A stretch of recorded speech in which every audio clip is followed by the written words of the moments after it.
he was unfaithful. So you were married to your husband, but you were having children with other men.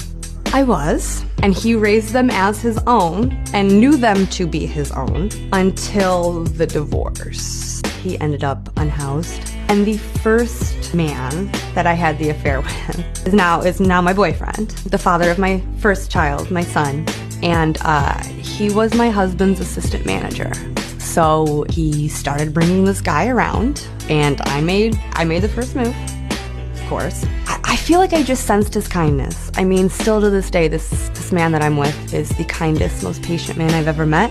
But one day he came over my house without my ex-husband there, and you know what happened next. And we only saw each other once a week to do this because of how my schedule, my ex-husband's schedule, and his schedule. But the second affair, the man is the father of my daughter, he actually worked with me this time.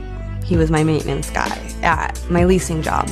Again, just another kind man who was nice to me. And then with my daughter, she's Hispanic, so she came out a little more tan than the both of us.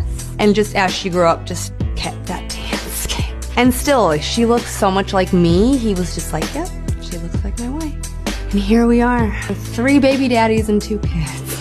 So yeah, it's been wild. What's so heinous and disgusting about Ronald McDonald's distant cousin here isn't not just that she didn't consider the father, but she didn't consider her children as well and how that would affect their lives. She also doesn't consider the fact that what she did is paternity fraud. It's illegal. And it's actually like a human rights violation that fathers don't have automatic paternity tests given to them at the hospital or time of birth. Women have over 6 forms of contraception, 6 different ways to get out of having a baby, including a safe haven law, which protects them if they carry a baby through a pregnancy, give them to a stranger, a mental health services person, a firefighter. It protects them. Women can do that, but men, they have no choice, and the courts justify that by saying that a child deserves to be looked after and provided for by their father. So maybe we should take that a step further and give them the right to know who their real daddy is, considering we always say men cheat, but 90% of the fathers on Maury were not the real daddy, were they?